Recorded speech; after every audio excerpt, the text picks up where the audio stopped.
Hey, Tyler. Hey, what's up? Not too much, man. Just thinking about the intro. Just thinking about the intro and how I was going to open it up and realize, hey, that's a perfect way of starting this podcast. Well, without further ado, Spencer Lewis has been on our podcast a couple times now, and he actually recommended we reach out to Al. And Al is one of the builders he works for. And Al, well, we talk about his business, but we start the conversation out in the endurance athlete world. Yeah, I didn't see that going that direction. Neither did I, but he is well, let's let him tell the story.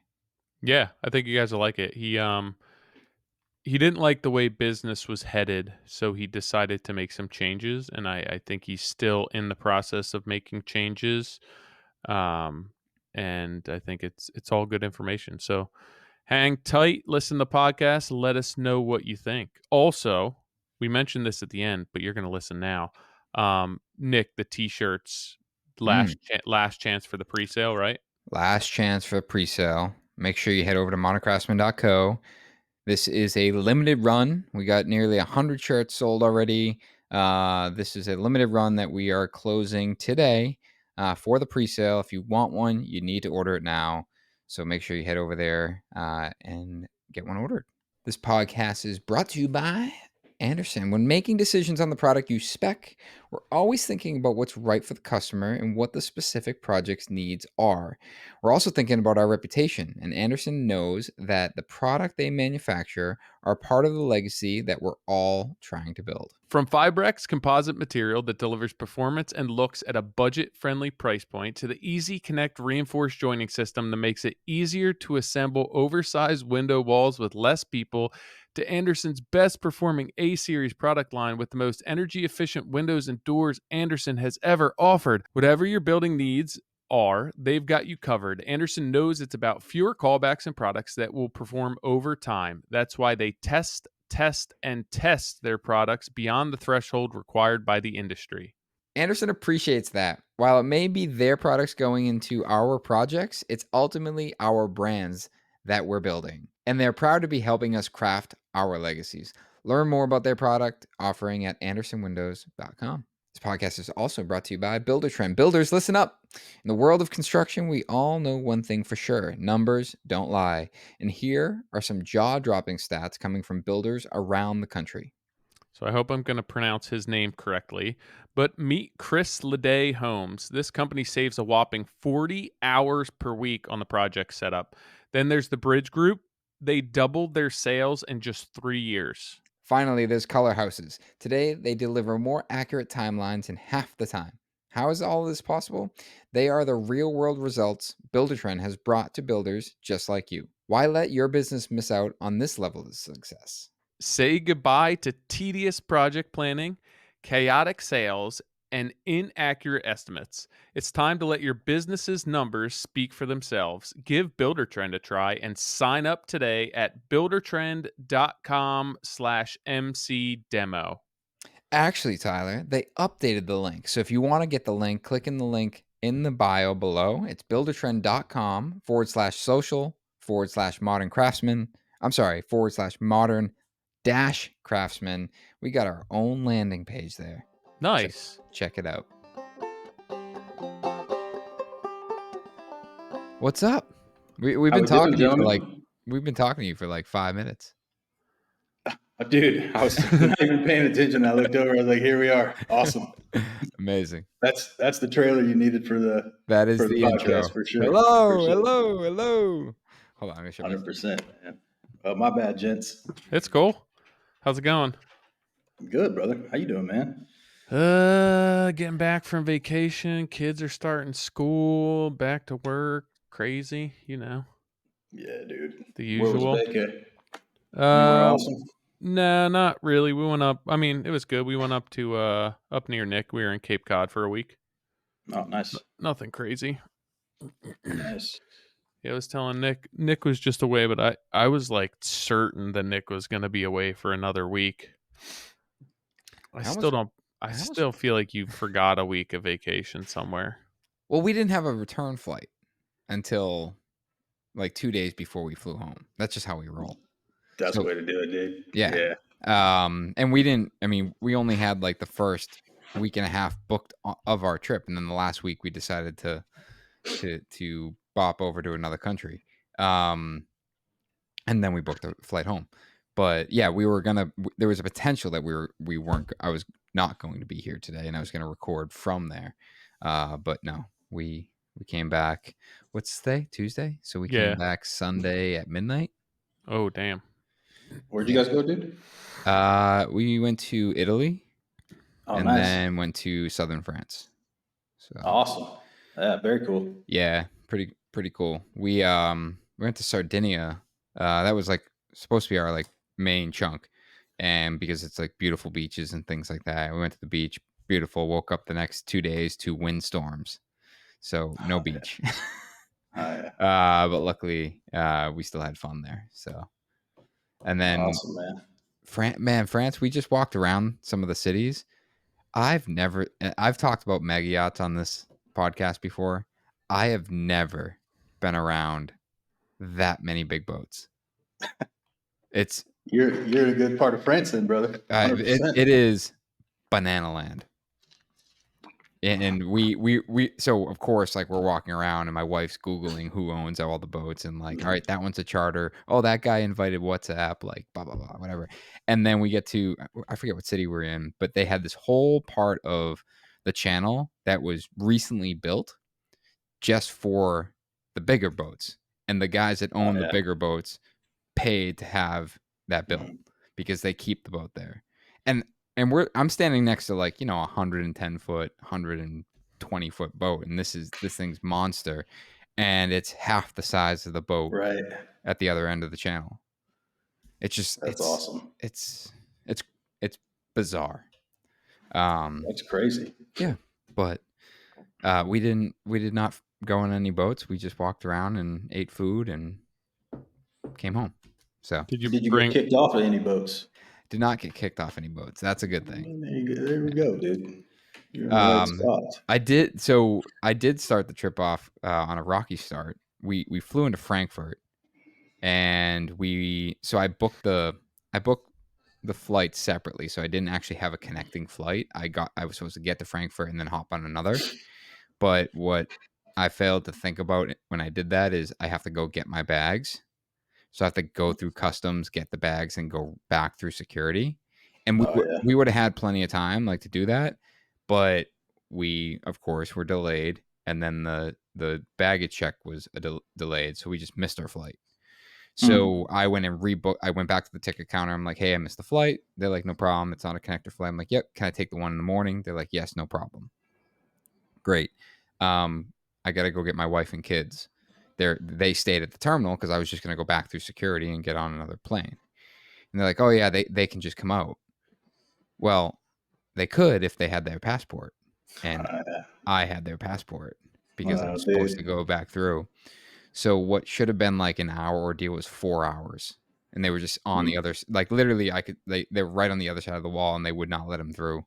And finally, I got one of the police officers in Frankfurt to take the passports against the rules or something, and he goes, "I'll bring them to her, but I need to know her exact location." I'm like, dude, I don't know where like. Right. According to my iPhone, she's right on the other side of this wall. And he's like, Right. I need her to confirm what like where she is. And it was just, yeah. It worked. It worked, but we killed an entire day and Yeah. got stuck there. I'm not complaining. I just, it was a very rocky start, and I have 4 children with me, so it wasn't just my wife and I. Yeah.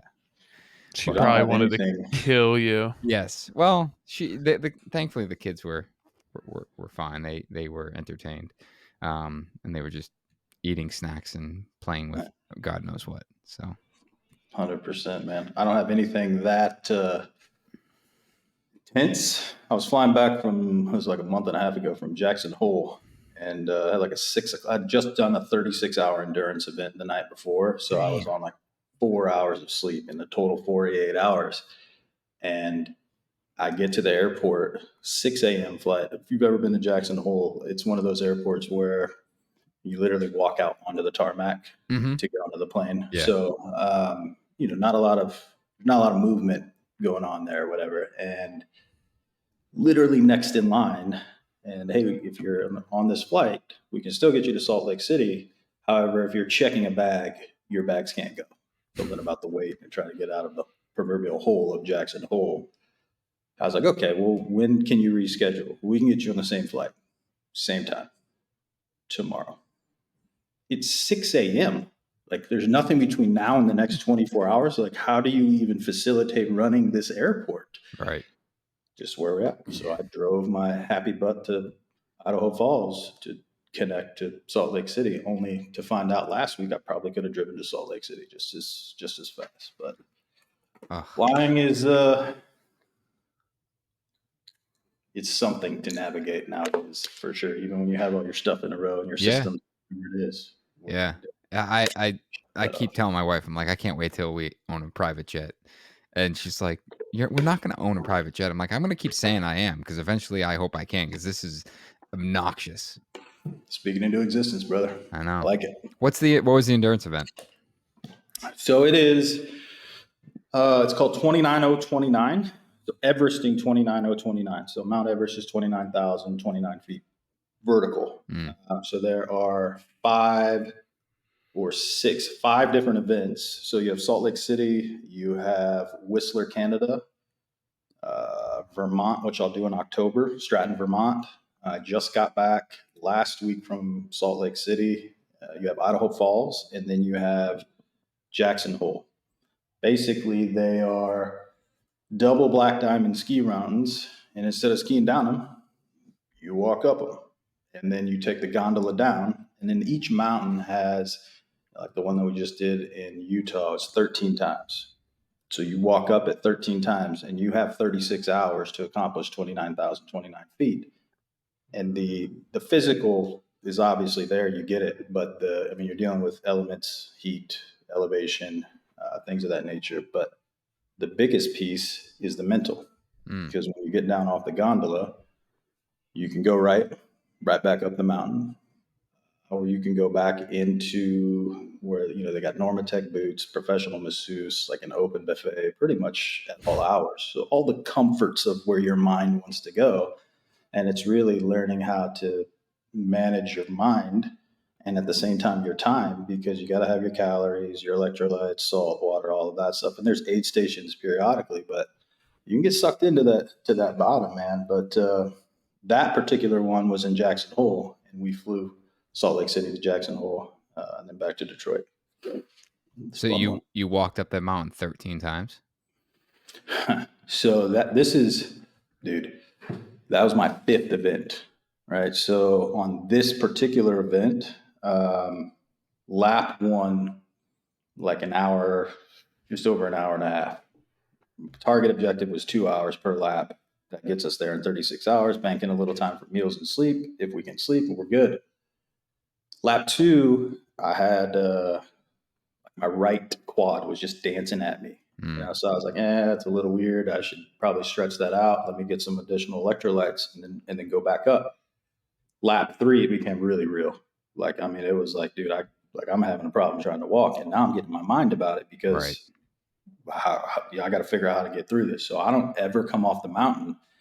And lap 3, I came off and I went into the recovery room. I don't ever go in the recovery room until the very end, because it's like comfort. I don't want to tempt myself with comfort. And you're familiar with like Normatec boots and things of that nature. So you put these, it's like a blood pressure cuff for those listening that don't know, all the way up your legs. And what it does is it rotates and circulates the blood and removes the lactic acid. I was in it for like 10 minutes, man, and I Charlie horsed so bad while I was in it, I had to get out. At that point in time, now I'm in my head, I'm trying to figure out, my element salt packets or electrolyte packets that I've been taking periodically. I'm like, are these not enough? So then I started getting into precision electrolytes and overdoing it there.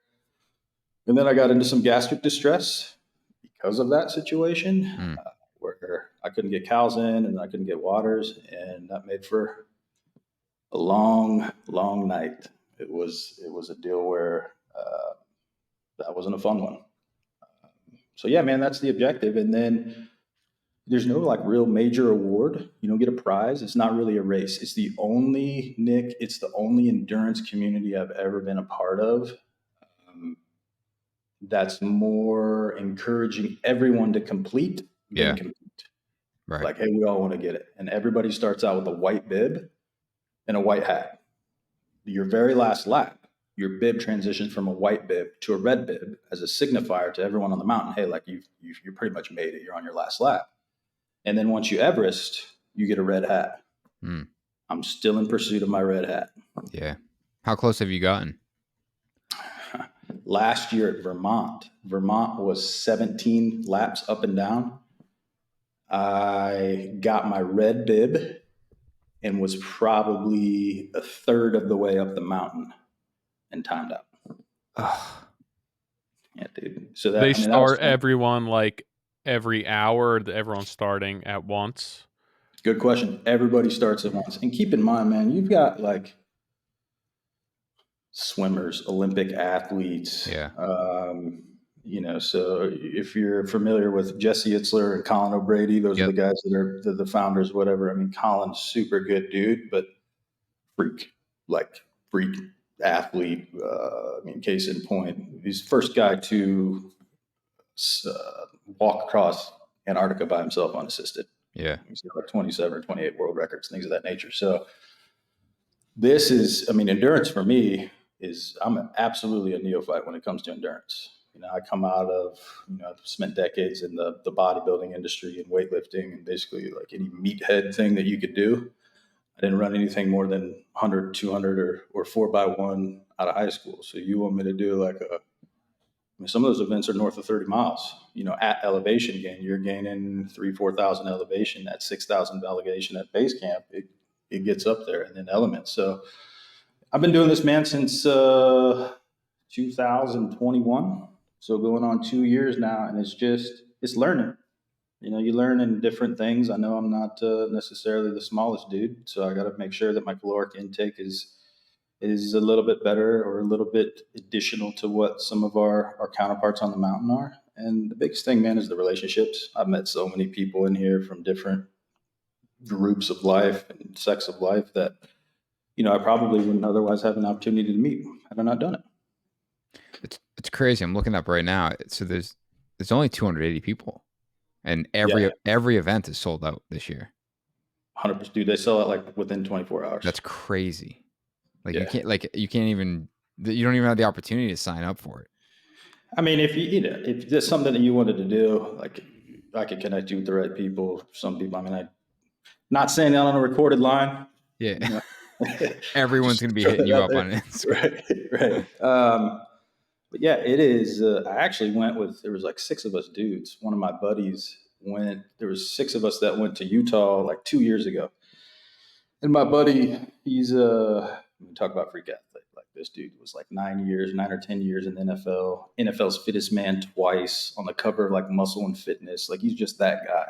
And I was like, man, like, are you training for this? Like, are you doing anything? Mind you, like they give you a whole 16-week, like to the day, what you should be doing in terms of following and all of that nature. And he's like, man, you're in the weight room every day, dude. You got it.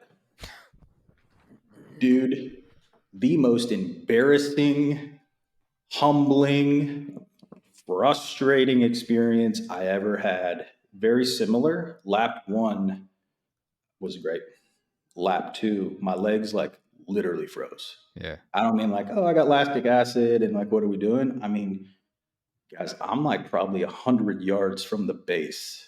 And here I'm hearing like the MC down at the bottom, like telling everybody to go. I can literally see, and my buddies just kept going. They think I'm taking a break or whatever. And here I am, I'm like screaming in my mind because my legs are like locked. Right. I'm like freaking out. Like, am I going to have to tuck and roll? Like, what am I going to do? That was a 4.5 hour lap. Yeah. And I literally took 10 steps, took a deep breath, try to get my breathing under control, and 4.5 hours to just get it done. And then I just worked and worked and worked on my legs for the full 36 hours. I think that time, my first ever, I got 4 out of 13. And it's just, I mean, mentally there's battles, physically there's battles. You know, I'm learning like still like what kind of shoes should I wear for this thing? Like that's the kind of neophyte level that I was at. And other folks are like, hey man, my salt score is like 983. I'm like, you're what? Yeah. Yeah, what's a salt score? I did this precision sweat test, so I know exactly how much I'm sweating out as it pertains to my body weight, and now I know I'm not diluting my salt by adding too much water, or I'm not oversalting by not adding enough water. And I'm like, Yeah. Where do I learn that? where's that manual? Yeah, so It is crazy. Like the comment about like you're in the weight room every day, you got it. It's just so different. You know, you know, when I ran the marathon, it was the same thing. Everyone's like, "Oh, you're in great shape. You'll be fine." And you know, I get through mile 13, I feel like like $1,000,000. Mile 14, trash. And it's oh like yeah, now I'm walking, and I'm like, and then same thing. You get in your own head. It's like, what, I shouldn't be walking. I should be better than this. There's no reason that this is. I'm just being, you know, I'm being weak. I gotta push through it. And I remember my second one. I remember I had like a heart thing. Like my heart started hurting like bad, mm, and I thought I was having a heart attack. And I kept pushing through, and I was walking a lot. And I remember every once in a while you'll see someone, you know, and they're like, Nick, let's go, right, yelling. And you're like, and then you start running because you don't want to be caught walking, or you see a camera and you're like, you don't want to be caught walking through a camera, right? But it's, and I remember I just kept, it's the same thing. It's like, well, not the same, but it's like you just try to power through it. And eventually it was like, something's wrong. And it's, yeah. you know, and I mean, kudos to you for doing it. That's a lot. 2021, there's a lot of them. Have you been doing, you've done every one of them or just a handful? Yeah. I've done 5 in totality. Okay. So I just did my I fifth mean, man, one like 2 weeks ago. if you guys look at it's 29029everesting.com. And I pulled up some of the photos. I mean, dude, some of the some of the photos of the mountain that you climbed are bonkers. It's not even, I Dude, mean, there's like a vertical climb ladder in section.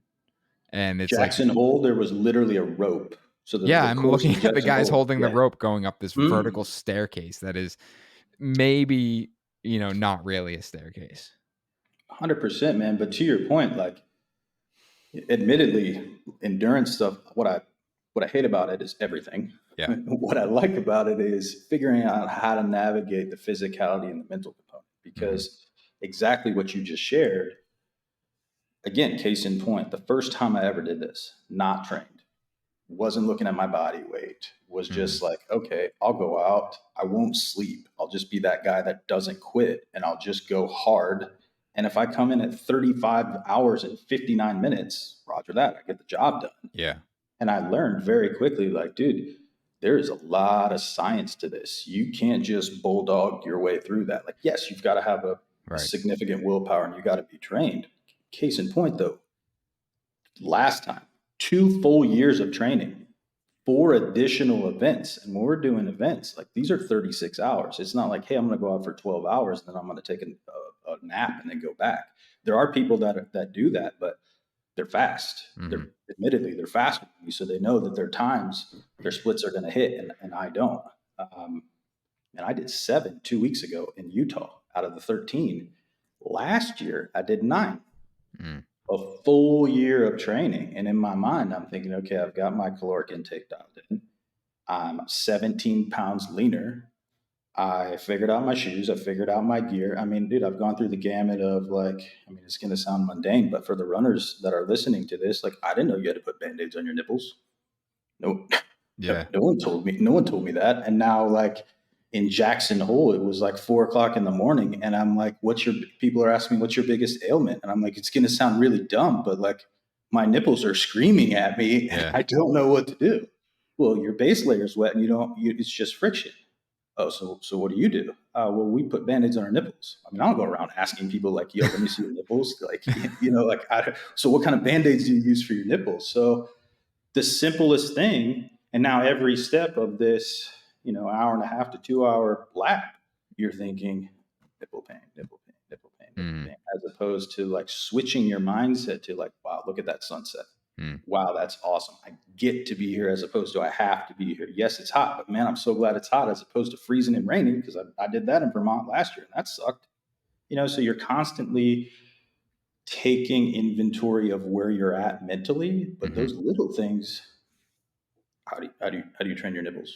I mean, and I probably said nipples more times on this podcast than anybody ever has cumulatively. So we'll leave that there. But you're right. It's like the science behind it is super interesting, and it's like, Tyler, I know you run a lot too, and you probably experience the same thing where it's like you go out for a run, and all of a sudden you have like a day where like you're just trash, Yeah.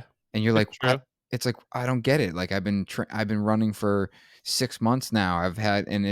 And it could have been the stupid cheeseburger you had like the night before, and when you and then you get the guys that are rating their salt score, where it's like I felt the same way. It's like finally I went into this. I'm like, you know what? I'm going to train, and I ran and ran and ran and ran and ran, and I would go out. And I'm like, I don't understand why I can't bust out 4 miles without stopping, and then I go out and I bust out 10 without stopping and crush it. And I'm like, I'm doing the same thing. Right. It's like, what am I doing wrong? And 100%. it's until you get to that point that of understanding like all of the factors that go into the success of it, it becomes very frustrating, which, right to your point, is like the mental part, where it's like now I'm just like, I shouldn't do this. This is stupid. Like I obviously am not built for running. I can't figure this out. Like I'm every time I do it, it's different. This is stupid. Yeah. That guy's gonna lap me anyway. Forget it. I'll just go back to the lodge. Spot on. And the biggest thing about it is, so you remember the bibs I was sharing with you? Yeah. On the back of your bibs, they have indicators as to where you're at. Right? Yeah. So Everest is the tallest mountain, but they'll have like every different events have different laps. So like Utah was 13, Jackson Hole I think was 19, Vermont is 17, Idaho I think is 15, things of that nature, based on the differences in the elevation gain per. Well, you go through that, and every single one has a different quantification. Meaning, like in Utah, you get your first 4 laps done, and they check off. I think it's Mount Elbrus, and then another 2 laps they check off. I think Mount Vincent, and then Aconcagua, and then on and on and on, all the way up to Everest. So, to your point, wherever you're at, you could be great. Hey, I'm out here having the best time, or you could be like literally convincing yourself, all right, dude, just one more step. Forget one more lap. Yeah. One more step. We're just going to go to the next aid station. Let's just focus on this.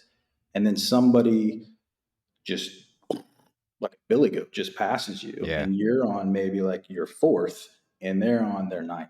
Yeah. So now you get into, and it's funny because it's literally, you can't escape it. What are you going to look the other way? Look, you already saw it, you already feel it, and guess what? There's 279 more people that are right behind you. So, like, if you take a step off, you're going to see where they're coming in at, and that's the biggest mental piece. Is like, we hear comparison is the thief of joy, and whatever. Cool, it's true. Yeah. Because as soon as you're there, like there are literally guys, some people out there, like all they want to do is just get one lap. That is their Everest. Like, let me just go out and do something. And it's because of certain situations, like hip placement. Dude just got his hip replaced in January. Now he wants to go out and climb 29,000 feet or whatever it is. Whatever that proverbial victory is, everybody's going through their own battle, their own what have you. And you find opportunities where you can kind of sew into people if you're passing someone and they're, you can see it. It's written on their face like, hey, man, well, yeah, to your point, I was there 2 laps ago. Like, I know what that means. You just got to go through it, and you kind of go through the suck. And then you build that tribe and you build that community. And at the same point in time, you never know though, so again, case in point, not last weekend, but the weekend before, buddy of mine flew in from Houston, and we went to Cleveland, which is like 3 or 4 hours away, and did a 12-hour event. So it's a 12-hour Hell on Hog's Back in Cleveland, Ohio. Hog's Back is a road. So this is actually asphalt. You're not walking up a mountain. You start at the top, you go down, make a turn, go back down again, turn, and you go back up, turn, and you go back up, 0.75 miles per lap. You do that for as many times as you can do it in 12 hours. My intent was like, hey, again, I have removed detaching myself or attaching myself from the result, meaning like, hey, I've never run a marathon before in my life. I'm clearly not a runner. These guys are runners. Let me just go out here. Man, I don't get into that as much anymore. It's more of just showing up to the extent that I can to my best. Fast forward, my buddy was like, hey, this is my Everest. Will you come do it with me? I just done Utah the week before, so I was literally in my recovery week. And I was like, all right, let me just go out and figure out how can I duplicate what happened to me when I was in Salt Lake on Snow Basin, Utah, with my legs cramping, and figure out how do I get through that. I mean, I don't want to say this is an event that I didn't train for, but it was an event I was going for my buddy. Mm-hmm. So, dude, I literally didn't even eat breakfast the Saturday of. I mean, I didn't do any carb loading, normal water, no salt intake. As almost, I mean, it sounds dumb to say, but it's almost a way to like strategically instigate what I felt the week before. Never came. 10 hours in, lady's like, hey, you guys just passed you're a little over a marathon. I didn't even have a Garmin on. I wasn't even keeping track of where we're at. And this one was running uphill and downhill. Mm. And everything that I've trained for the past 2 years is uphill only. And you know, with downhill, that's going to put some pressure on your knees, your quads, certainly your hips. The last 2 hours were a little suspect, but we ended up busting out a 50K in 12 hours compared to what I did just the week before in 36, night and day. Felt tremendously better. Mm. Not to go on a tangent there, but I digress and I segue that to the mental piece, because the physical attributes that I had done, I mean, by rights, I was much more prepared going into Utah than I was going into Cleveland. Yeah. From a caloric intake, water, electrolytes, all of that. So it's, man, my hat's off to you runners out there. You guys got that figured What does out. the training plan look like leading into these events? Good question, dude. So there's 4 different tiers. Tier 1 being, man, I've never gotten off the couch. Tier 4 being like I run a half marathon every Saturday for the fun of it type deal. And then they gradually increase that all the way up. You start with low, steady state stuff. And then it gets into a little bit more running, a lot of incline work, a lot of stair steps, a lot of hip movements, boxes, step ups, things of that nature. And then you culminate. I think the one time I did a workout, you know, Goggins is 4x4 by 48. So 4 miles every 4 hours for 48 hours. Mm-hmm. You end up doing the math pretty comparable to that. And that's basically to instigate sleep deprivation before you go into the event and actually do that. And then as usual, like the week and a half prior to, everything tapers off and you just put yourself in a carb load. It's intense. And then you have to pay for it on top of that. Yeah. Dude, as we're talking about it, I'm like, yeah, this doesn't sound fun or smart at all. And It's they're just like, the highest and best usage of my time. And they're like, give me $5,000.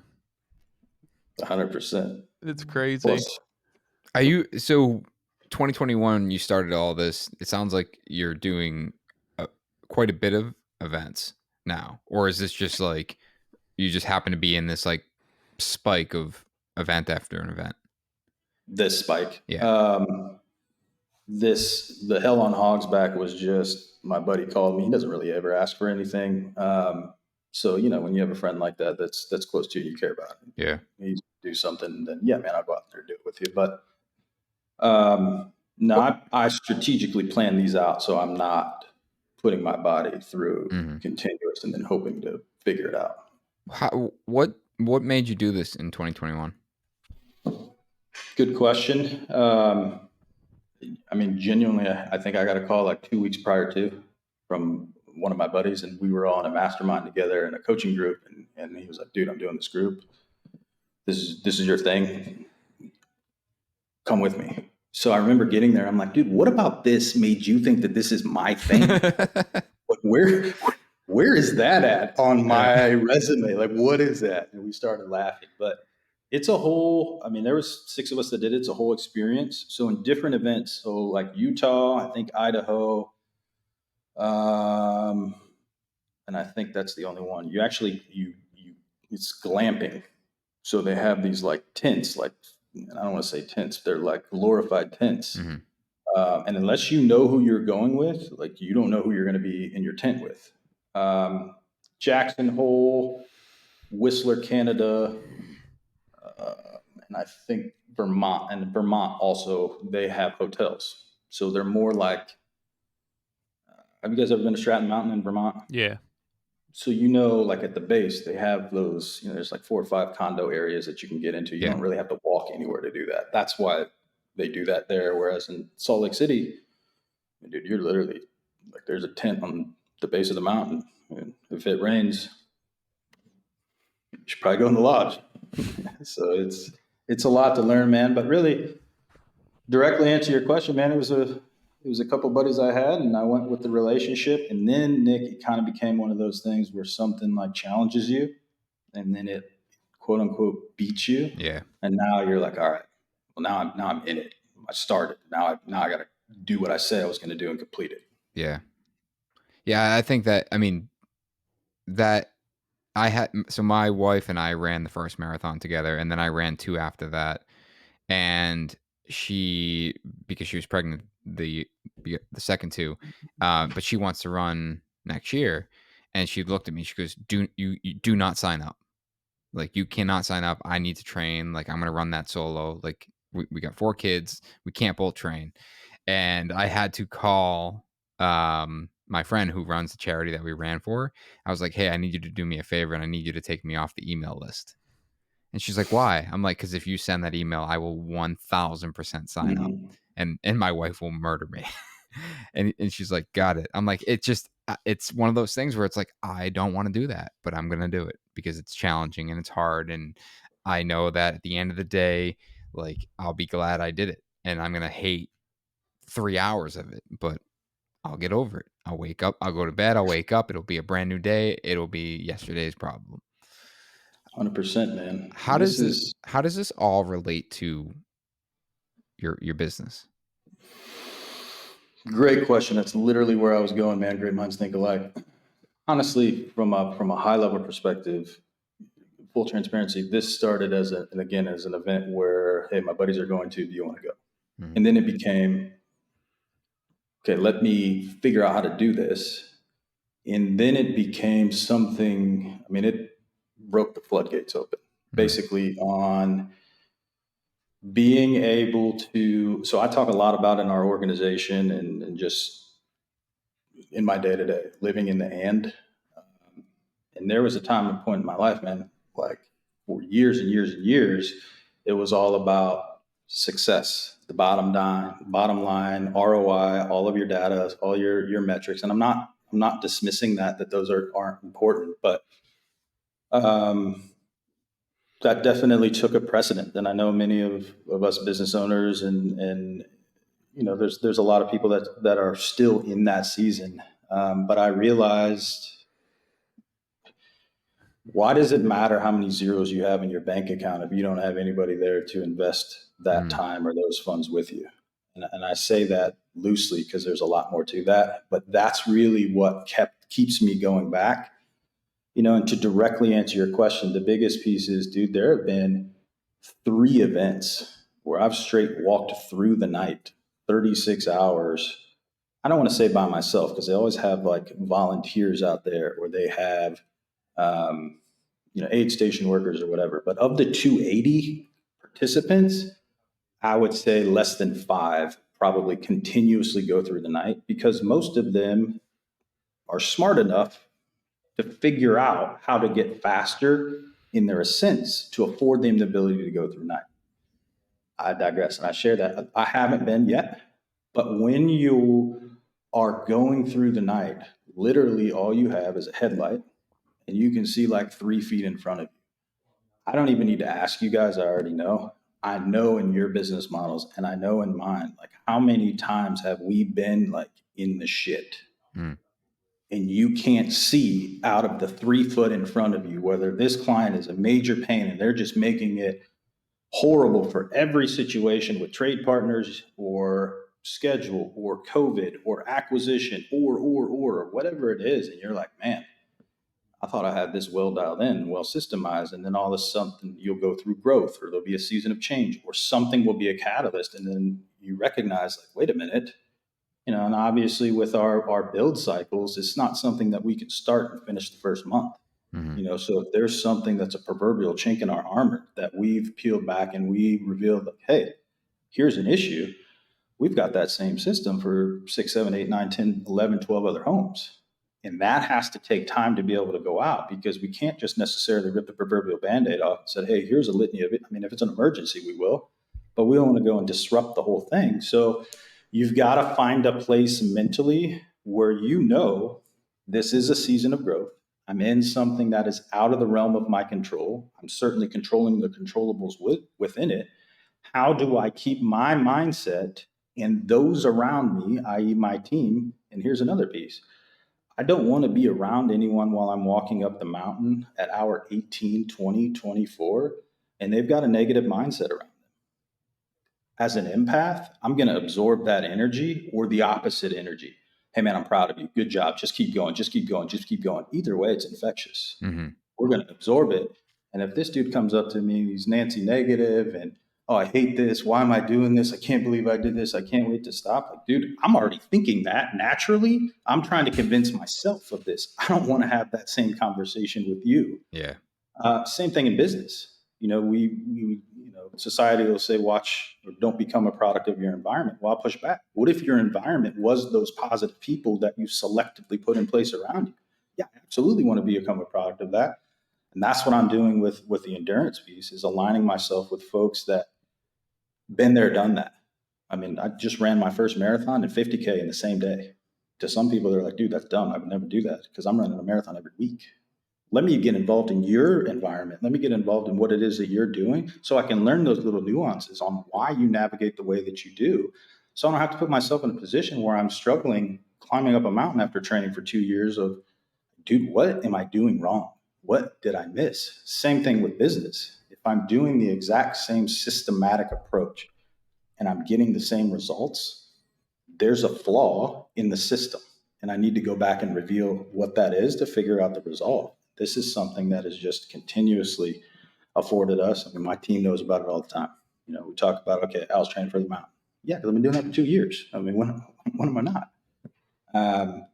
So there's definitely, and even in life, not only in business, like in life as well. If I get in an argument, my kids are acting up or something like that, or I can see that my wife is getting tense because my kids are acting up, or insert here that's something going on in my personal life. When you're in a season of growth or overwhelm and little things become, man, I genuinely think back, dude, I remember that time I was stuck in a mountain by myself, and my phone died, so I couldn't call anybody. It was 3:37 in the morning, and I could see me, the stars, and I could have a conversation with God at 8,700 feet in the middle of Snow Basin, Utah.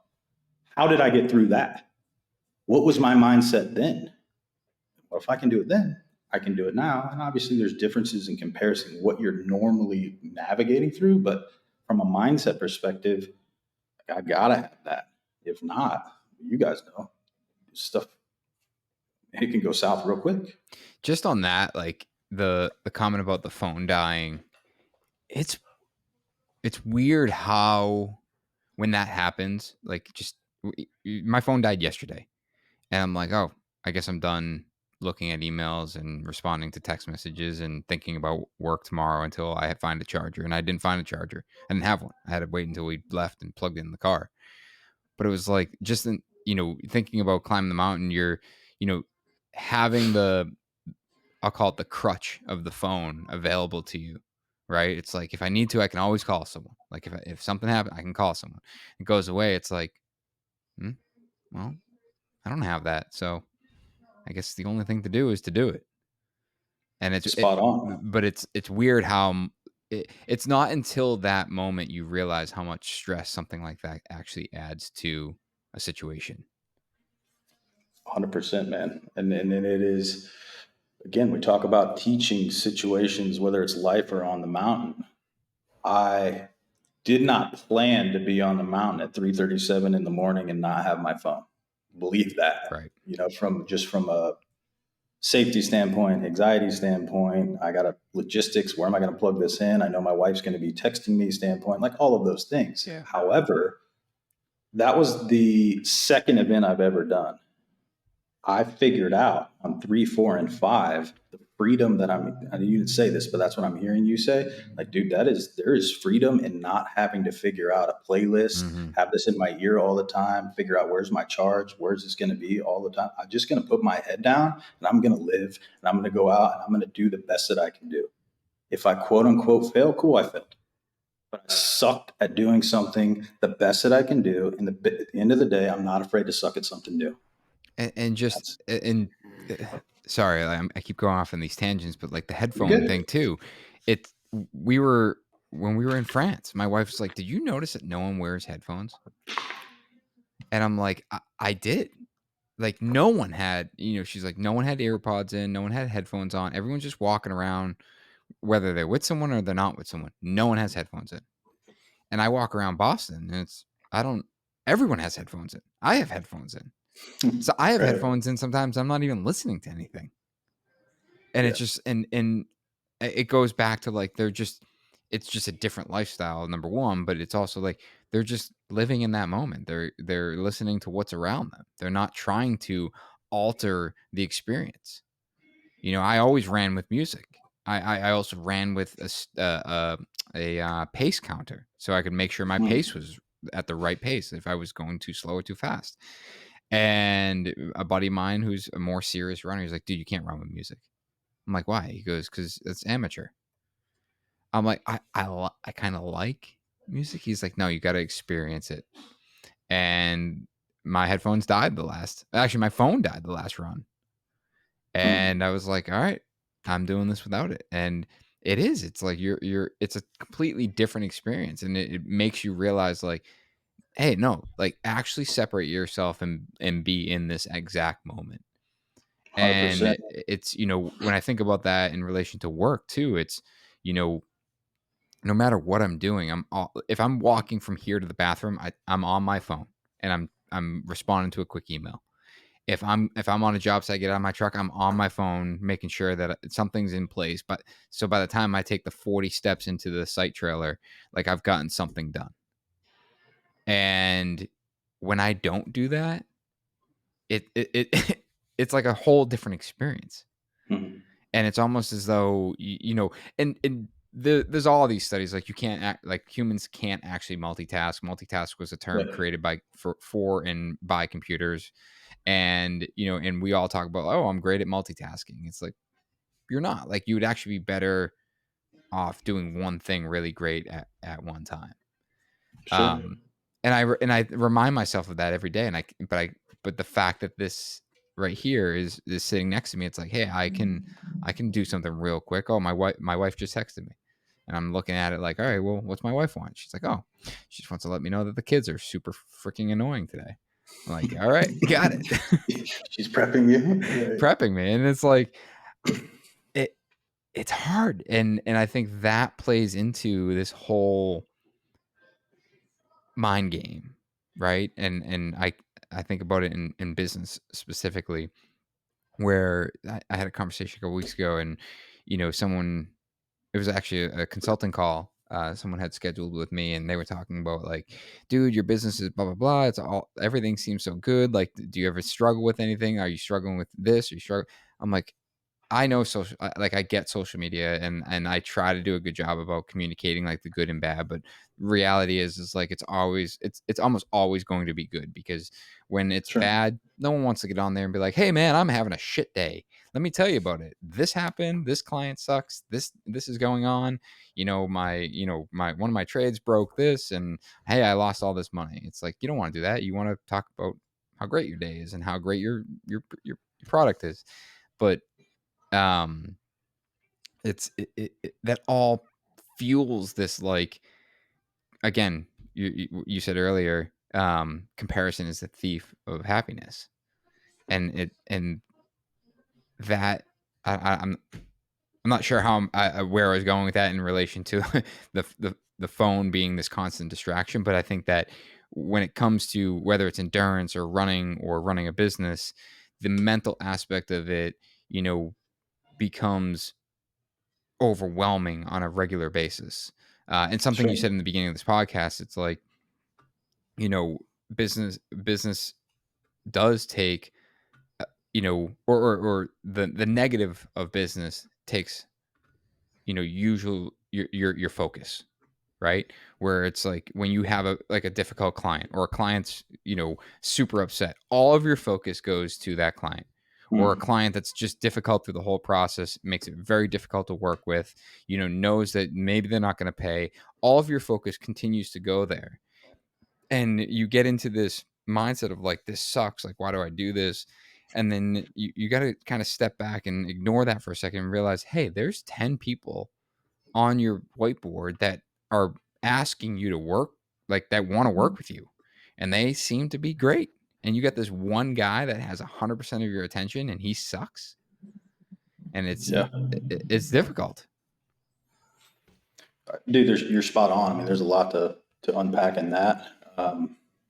I think there's that cool saying or whatever it is. It's choose your heart, or you can't get on Mhm. the internet without people saying that. I'm not marginalizing, because there's a lot of truth to that, and that's Yeah. actually what I was going to say is two things. One, I don't say allow, but I prefer my wife and my kids and my team to see me signing up for something that's hard, and then continue to do it Mhm. regardless of situation or circumstance. My commitment to Everesting is I'm going to get a red hat, which means I've accomplished the task, Mhm. or I'm going to go bell to bell 36 hours. Mhm. Non-negotiable. I'm not going to go out and I'm going to try and I'm going to give it my best or whatever. And then I've got this thing where we talk about with trying.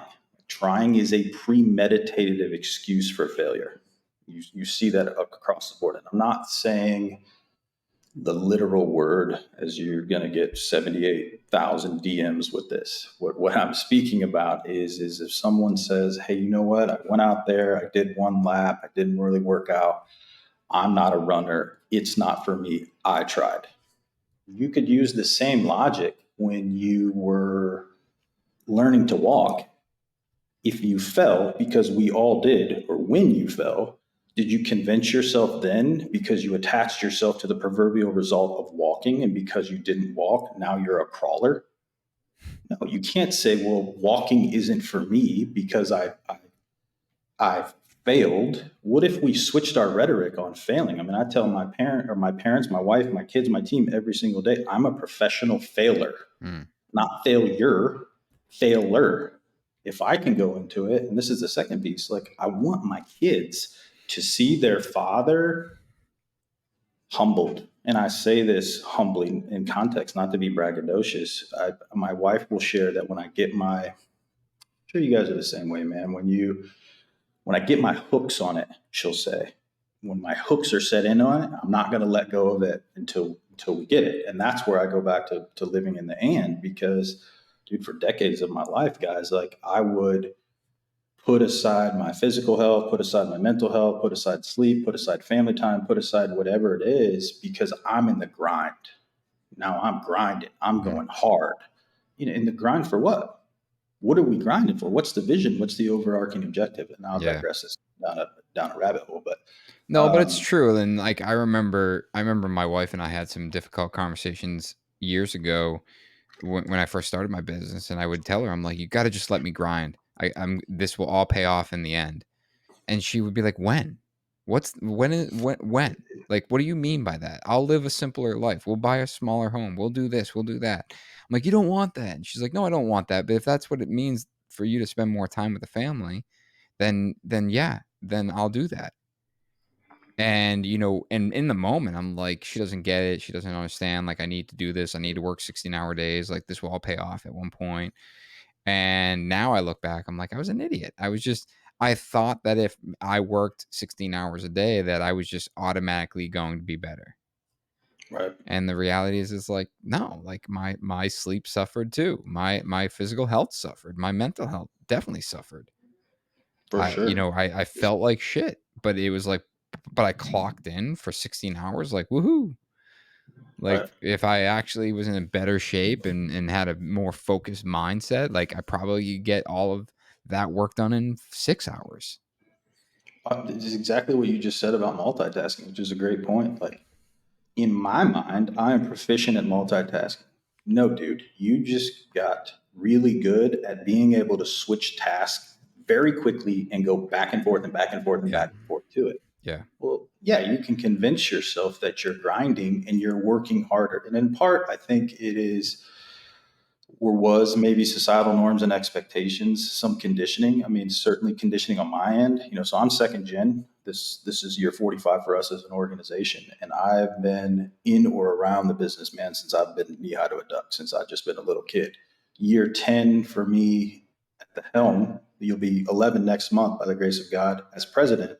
However, like, I saw my dad. I mean, my dad came to this country. He's third world country from a third world country. Didn't even speak a word of English, and he, by the grace of God, bootstrapped his way up from nothing to building a multi-million dollar organization. Here am I now, having grown up in the organization, 3 degrees, a broker's license, 2 of those degrees at the graduate level. And all of a sudden, you just appreciate, or you put all this pressure, at least I did, on myself of like, listen, my dad came to this country when he was 19 years old. And this is what he did in 21 years. I was born here and had all the luxuries of everything around us. I understand the systems, the players, the language, the financial components, taxes, all of the stuff that you've got to learn as a business owner. What am I going to do? So I put the same thing, like the same thing with my wife. Hey, this is our come up. Like, just let me go out and grind for the next 10, 15, 20 years so I can put ourselves and our family in a position where hopefully, God willing, we don't have to do that. But And that's then in your playing based on best case scenario. 1,000%. It's like It's best case 1,000%. scenario, I grind for 15 years and we'll have a yacht. It's like the Right. reality. The reality is you'll grind for 15 years and you'll have a good life, but you will be burnt out. Dude, it wasn't even 15 years. Right. I mean, the catalyst for me, full transparency, and that's another thing, man. I think it is good for individuals, especially men, and this is no disrespect to women or females. I know a lot of strong independent females that do the same, but like, we put on this facade from time to time of like, man, everything is sprinkles and rainbows, and if my dad did it or you do it, he can do it, I can do it, and we're all grinders. But at the end of the day, like, that shit sucked. Mm-hmm. It still sucks. Like, it's traumatic.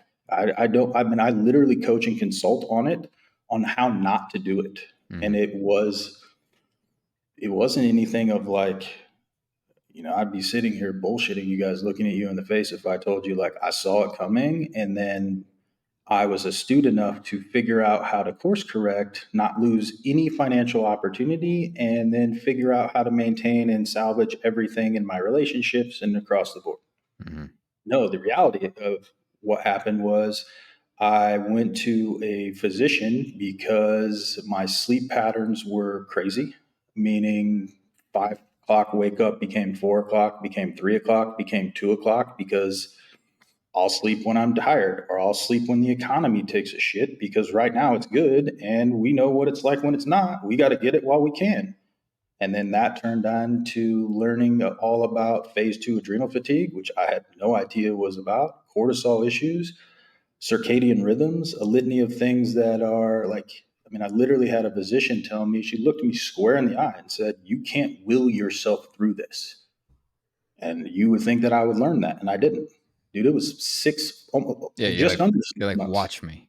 Exactly. And I did like an idiot. Watch me. And I went back out, didn't change any of my systems, doubled down, went harder, and literally 6 months later was back in her office. And I was like, hey, you're right. Why am I like feeling like I'm on all the time and it's hard for me to shut down? And I'm not saying like I don't want to take medication. And I know and I believe that there are certain instances where that's a value add for some people. But I wanted to get to the root. I Yeah. wanted to understand what was the problem and not treat the fruit. And that was the first time I ever dealt with anything like that. And again, man, and that comes down to, again, establishing that expectation, because I shared that with my wife of like, hey, I'll be around more. I just need to get this done. Right. And then, And then like everyone else, you move the goalpost. you got it. all day long. And that's where now, dude, all of 2020 and for a big part of 2021, I played left-handed life. So I'm right-handed. I'm in Indiana, so I attribute everything with the sports analogy, particularly basketball. So that's where I was going with that. I'm not a left-handed player, but I needed to learn how to navigate life at a left-handed cadence to slow me down, because anytime something would come back, and and it happened. Like I would be, okay, we got this system into play now. We're right where we need to be with our protocol. This is good. Like I actually have time to be at home for dinner. Not only am I actually have time to be at home for dinner, but I can literally be present at dinner, not thinking about the 78 emails that I have to respond to and how am I going to get to that before tomorrow. And I got a job site meeting at 6:30 and all this other shit that we got to go, and you just laundry list down. And then you get into your mind and you're like, well, how do I do this? I'm not even present. And then it just, we got into a situation, man, where like, dude, it was rough. Like physically, like I was like, man, like almost like you would break up, like the feeling that I would think that you would have if you broke up with your high school girlfriend or if you went through a divorce or something like that. It was just like there was no catalyst or instigator for anything. My wife and I, by the grace of God, we're still married, still happily married. Everything wasn't sprinkles and rainbows when you're putting stress on your relationship, but that wasn't a catalyst for it. It was the everything coming and a season of growth. In 2019, our organization, by the grace of God, was very much in a season of growth, and we needed to identify and implement new systems for where we were wanting to go, not where we were coming out of. Where we were coming out of was a situation where, again, I saw my dad do whatever he needed to do. So I'll be the builder, I'll be the real estate broker, I'll be the designer. Hear me when I say, I should not be the designer of your house. There's no reason why that should happen. But from an efficiency standpoint, from an ROI standpoint, in my mind, I was like, yeah, this looks great. I got this all figured out. Until I realized, like, hey, I'm not going to bed till 10 or 11 o'clock. I got a roommate like relationship with my wife. I stopped singing happy birthday to my son in the middle of his 7th birthday so I could field a phone call with the client, because I didn't want the client to think that they were less important than my son. And I taught my son the exact same thing I was trying to teach my client. Now I know my son comes in totally changed. But dude, there was like a year and a half of my life where my son would come to the door when I would walk in the garage and he would do nothing but read my face. Which dad is showing up today? Is it angry, pissed off? I can't talk to him, dad, because he's on the phone all the time and he's got to do something. Not now, buddy. I'll get to you. Not now. Or is it, wow, my dad actually genuinely cares. And he asked me, like, do you want to go play football or go kick the soccer ball, like right when you get home? And I do that intentionally, matter of factly, because I've got so much a vision of where I want to go, especially with that relationship. And B, I don't want to say motivated by guilt, but like, I don't want to go back to where we were. Yeah. Because, I was successful in the proverbial zeros in my bank account, but not at being a father to my sons and my daughter. Certainly not leading my family and my relationship with my wife, man. And that, dude, that was a lot. I mean, there was a lot of rework, a lot of mental rework of like, man, you think you're doing very, very well, and not only doing very, very well, but good enough to where you can scale and then run at speeds. And then when you get there, you're like, wait a minute, like this isn't even the direction that I want to go. And now I'm running in a full cadence in the wrong direction. It's a deal. Go ahead, brother. So what did you end up changing within the business? Like, what was the structure of the business before that? Was it you handling most everything? Good question, man. So I had one employee at the time, in our production. So we're truly custom. We went through about a decade where we did semi-custom, probably 25 to 30, 35 homes when Dad was going pretty hard. But what I found, and I'll give you a little background here, answer your question, Tyler, real quick. Man, like 09, 08, somewhere around there, the truly custom guys in our local market either weren't poised to make it through economic downturn, or were struggling with economic downturn. So I realized that there was a gap in the market, in our local market, for truly custom offering. However, I had to revamp, essentially, pardon me, and rebrand the business perspective, the customer avatar perspective, I should say, because what we had done for the past 25, 30 years was semi-custom. Now everything is truly custom across the board. So there was learning curves there, figuring out the processes of how to be able to scale that, and then the personnel, the right personnel to put into place to do that. There's a lot of trial and error with that. But man, honestly, dude, like, it started at home. It started in my family life. It started with my vision with my wife and my kids. And then I worked my business around that. So if I have, this is a topic that, dude, I'll watch the time for you guys, because we could be on here for quite some time. This is something that I'm obviously very, very passionate about. But I decided I didn't want to be a businessman with a family. And it sounds really cliche, but I wanted to be a family man with a business. So why am I only looking at my business? Everybody does quarterly reviews of your business. What's your target objective? All right, we want to hit 20 million this year. Okay, at 20 million, what's your quarterly views? Well, halfway at June, we should be at or pacing 10 million. If we're not, we need to have those conversations. What kind of assessment am I or was I doing in my family life? Like, period. Like, ever. What were my data points? Forget data points. What was my metrics? Like, I didn't even have a goal to get to. Well, I want to be successful financially so I can give my family options, so we can go to France and take the nice vacations and hang out with Nick and do the things that we want to be able to do. However, what is the true cost? The cost financially is going to cost you 30 grand to go on this trip. Okay, but what's the true cost? Well, what do you mean? How much time? What am I putting into that for all of that? That's where it started. So my wife and I, what we do every end of October, beginning of November, dude, we take like one day, and sometimes it's a staycation. Sometimes we will go to just, I don't know, Michigan or someplace like a nowhere big deal. And all we're doing is vision work for the following year. When I say vision work, I mean like dialed in vision work. Like, I want to see it, feel it, taste it, smell it. I want to know matter of factly what that vision is. Not like, okay, well, I want to be successful. Great. Successful for who? For you, for me, for Nick, for Tyler? Like, what does that look like? Who's successful? Okay, well, I want to do this. Okay, and this is where we break it down into living in the and. I don't want to be a guy that navigates in the or anymore.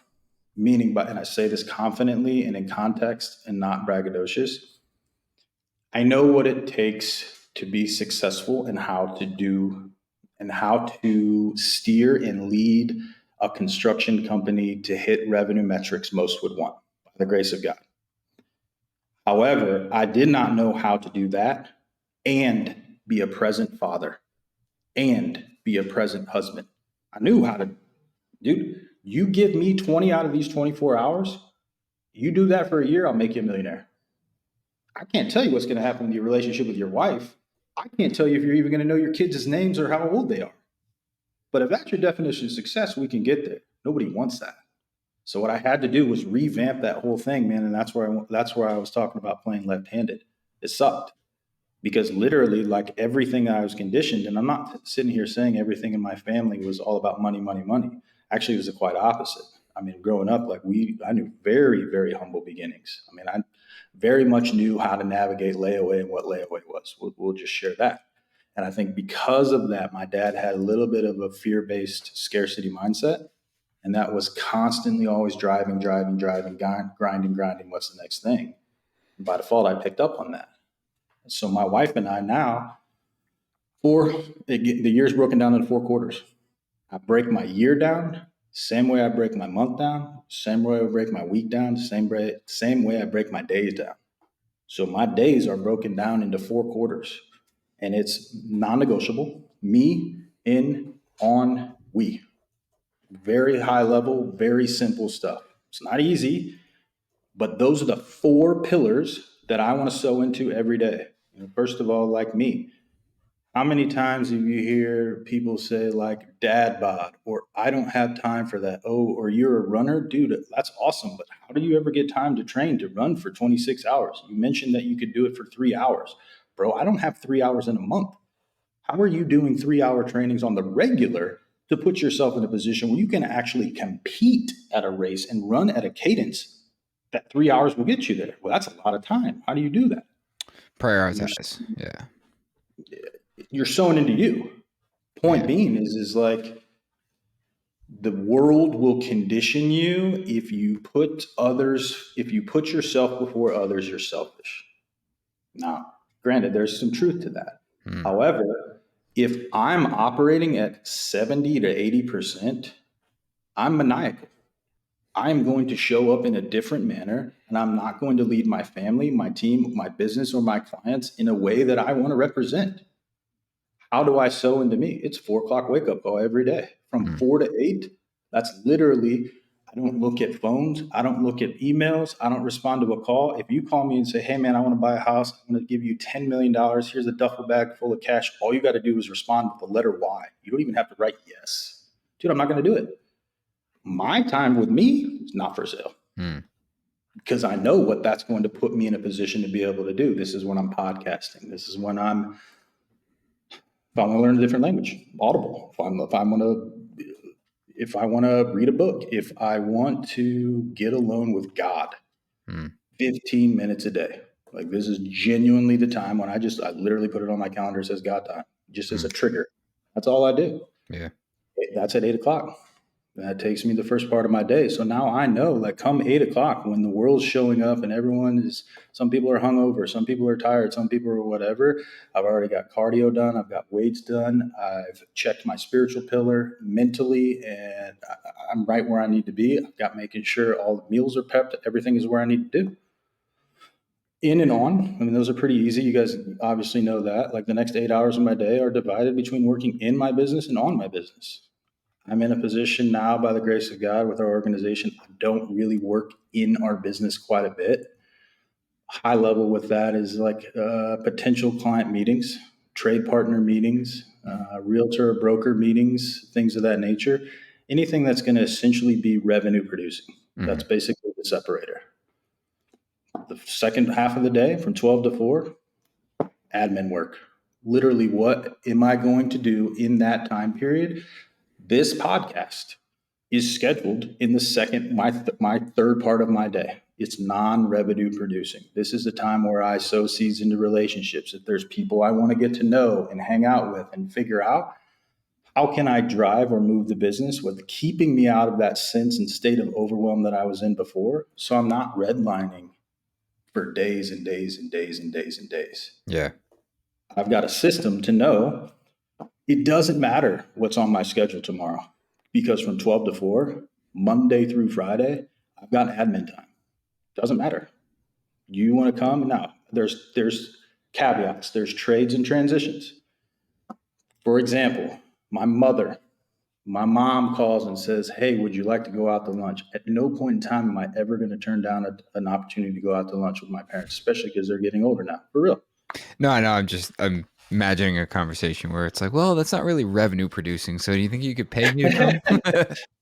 Dude, we laugh about it, but these It are the goes through our conversations. mind for sure. For Yeah. real, Yeah. No, 100%. Man. 100%. I, I You're think, spot on, I think the brother. important part for anyone that's listening, what you're talking about is like you build that structure. And I did the same thing about a year ago where it's like I started putting all of my own time to my calendar where it's like I'm the same way.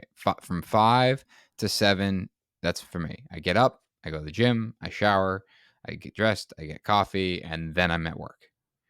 And and throughout my day, like if there's other things I need to do that are for me or for my family, or like, hey, when I need to be home, when I should leave the office, my drive home, all of that stuff is structured. Doesn't mean my day doesn't change.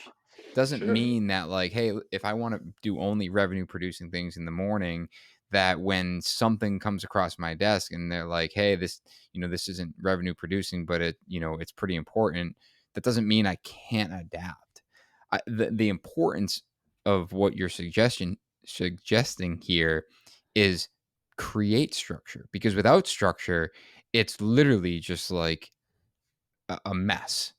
And I think about, for instance, today, first day back from vacation, I was like, I have so much stuff to do, and I've been sitting at my desk all day, and half a dozen times I looked up at my computer. I'm like, I'm literally just responding to emails as they're coming into my inbox. This is pointless. It's like, I have, what about all those potential what, and I'm like, I don't even know what potential projects I'm supposed to follow up on. So I'm like, I got to go through my notes. I'm like, oh my god, I have a really big project I got to follow up on. And I was supposed to email them this morning. I got to get back. So when you have that structure, at least it gives you that trigger. Like you said, you have in your calendar God time. Like, you get a little reminder. It says, hey, spend 15 minutes with God.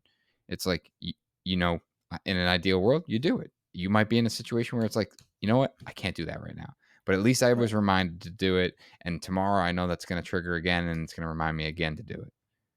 It's like, I have stuff in my calendar. It's like, hey, drop kids off at school 9:00. I'm like, I don't do that. My wife pretty much handles that, but at least I get reminded every morning at 9:00 that the kids are being dropped off at school. And it also gives me the opportunity where it's like, it blocks that little section in my calendar. So if my wife ever says, hey, I need you to take the kids to school, it's like, no problem. I have, like, stuff doesn't get scheduled on my calendar that time anyway. That's usually when it's my float time. I'm getting into my day. I'm setting my day up. I'm firing off through emails. I'm getting through like the initial stuff, and I can easily pivot. 100%. Yeah, man. Yeah, dude. And I think, it's it's boundaries, and it's bumper systems to be able to put that in, right? So like, and I'm certain, I don't even have to ask, that there's a litany of people listening to this right now, and they're like, dude, that sounds like jail. You want me to like plan out every day? Like, I want nothing to do with it. My wife is one of those people. Genuinely, like, it to her, structure is confinement. Whereas for me, structure creates freedom, because I know that within this Right. 4 hour time block, these boundaries, I don't need to concern myself about all of the issues or all of the myriad of overwhelm that's out there with job site visits, or this client calling, or this trade partner calling, or did I check this quotes, or did I pay these bills, or did I do that? Because I have a system and a time to do every single one of those, and a commitment that backs those. And that commitment is backed by a higher purpose, which is the vision, which is, where do I want to be at the end of the year? So I can very easily, and my kids do this, I do this with my kids and my wife, anybody can do it. Is what we're doing taking us closer to or farther away from our vision at the end of the year? That's it. And then I can have those conversations. So now I get in a position where I'm like, man, I'm running a race. But dude, this isn't the race I want to run. So I don't have to find myself like, okay, I'm on mile 3 of 13 and I don't even want to be in this race. I could care less about what the objective is. That has to do with, again, vision. Everybody has systems. Every single person in this world has systems. It's either designed or defaulted. What time did you wake up? I don't know, whenever I wanted to. Time did you go to bed? I don't know, whenever I wanted to. Okay, that's a defaulted system. Well, there's, for every action, there's a reaction. There's going to be reactions for that, stemming from that. But if you want to live a life by design, exactly what you just said, Nick, put it in place to do it. It doesn't have to be matter of factly finite or perfect. You get the opportunity to choose to say, okay, within this system, that's where I was going with the trades. Like, if my mom calls me, if my mom's going to want to probably eat at 11:00. Okay, so that's in my Q2. That's a revenue producing quarter between 11 and 12. At no point in time am I ever going to tell my mom, yeah, can you give me an hour, because I would love to eat with you when I'm not making money, as opposed to when I'm making passive money, as opposed to when I'm making direct. I'm not going to do that. I'll trade that out. So tomorrow or next week or whatever it is, I'll take an hour from 3 and put it in 2, and vice versa. The only time I really don't do that, guys, is the last half of my day. So as soon as we get off this podcast, so right now it's 4:20. My we time starts at 4:00. I don't take any meetings. I don't have any expectations, nor should my clients, nor should my team, to be able to have communication with Al Hammond after 4 o'clock. As present and omnipresent as I am with my trade partners, my team, everybody else, the entire reason why I'm doing that is for my we time. The entire reason why I'm running this business is for my we time. My we time is my family. My family takes precedence.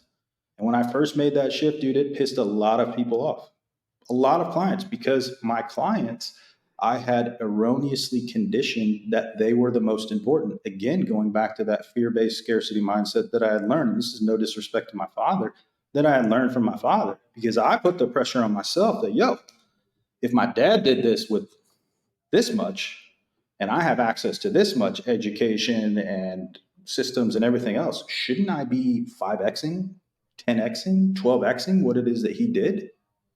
And I'm not.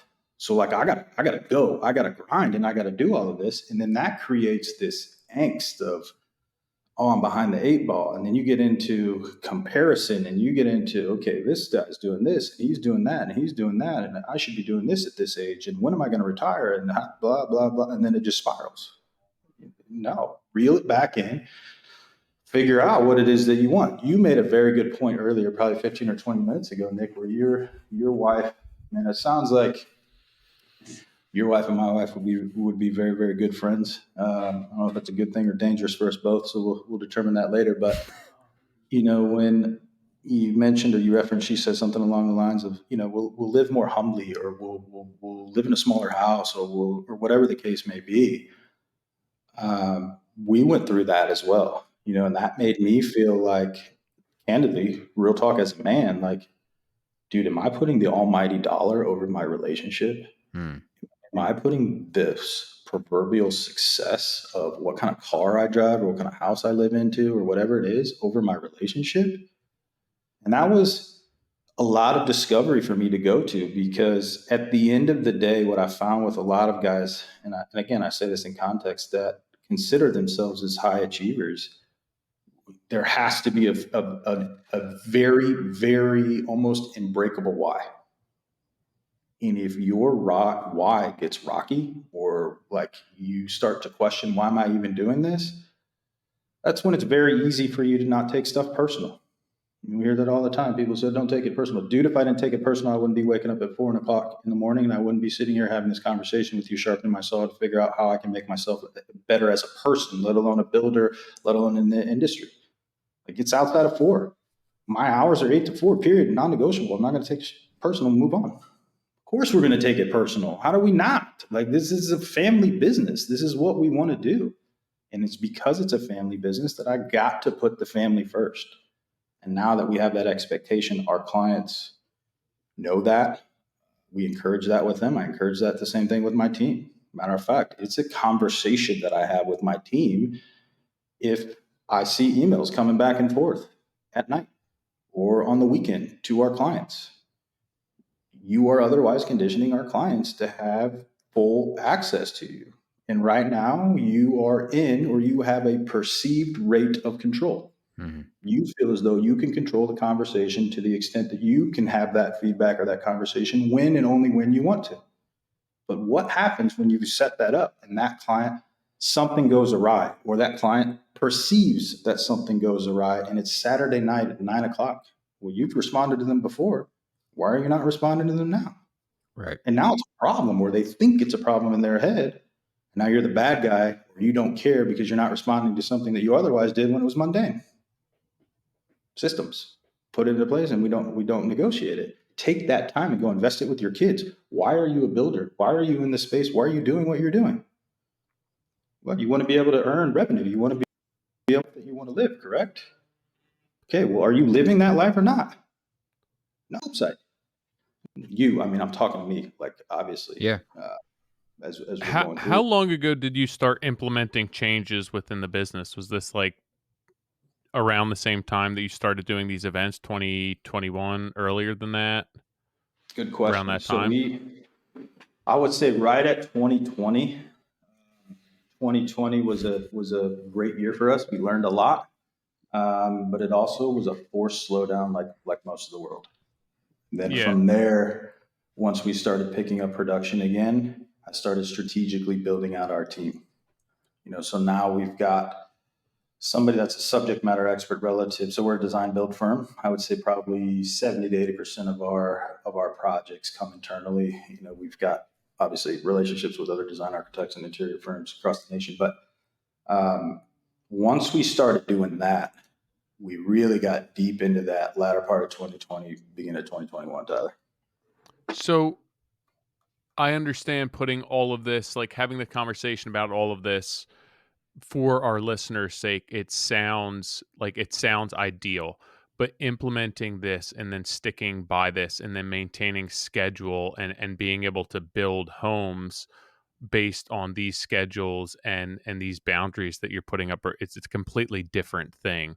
So how, if you have been able to bridge that gap and implement these systems while still maintaining profitability and schedule, how have you done that? And if it's still a work in progress, what are the biggest schedules with that, or the biggest issues and struggles with that?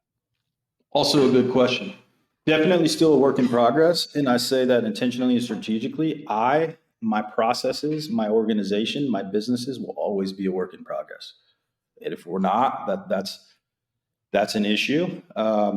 From my perspective, just because I value growth, I'm always looking to sharpen the saw. Doesn't mean it has to be another thing accomplished or another task checked off.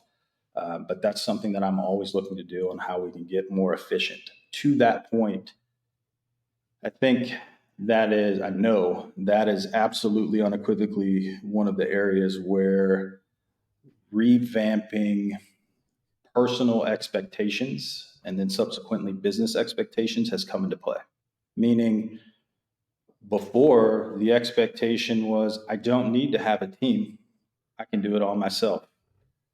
And I say that, I'm going to say not to be arrogant or braggadocious, but how could you possibly say that and then out of your mouth follow it with, that's not arrogant or braggadocious? It is, from my perspective, because there are people on my team that absolutely unequivocally are a better draftsman than I am, better at interior design than I am, better at project management than I am. Not to say that I can't be good at it or I can't facilitate that. However, my mind is split 15 different directions, running the business, leading the business, constantly looking, basically one big SWOT analysis all the way across the proverbial Serengeti of our business. I'm constantly scanning for that. When I'm doing that, back to the multitasking piece, how much of my time is allocated to that and how present am I, how locked in am I going to be on the interior design, the architectural design, the project management, the implementation, the whatever it is. So as we've grown, part of piecing those systems, the biggest part, man, was my own inability to relinquish the control. Because I had justified it that, hey, it's my name on the sign, wherever that is, my name on the sign, and this is my dad's company that he started. Well, I've got all this pressure I've got to be able to do and take it. So I don't want someone that's going to come in and just take a paycheck. Like, they're not vested in this. And that was a mindset switch that took me a while to navigate through with some consulting and coaching that I figured out. And then I figured out how to clearly and concisely establish a level of expectation and then constantly communicate it. And that allowed me to efficiently task delegate. And then it became sourcing the right people. So right now we're a team of 7 or 8, myself included. Every single one of us has a very clear and concise, detailed job position and role and what the expectations are relative to. So because of that, that's where the learning process comes in.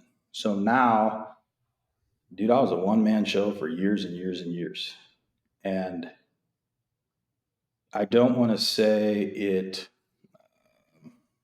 stifled my growth, because there are folks out there, builder counterparts, Mike from Greenside. I mean, Mike and his cousin, like, they do similar production that we do in terms of quantity, and that's his thing. That's where he's at. That's a system that can work for him.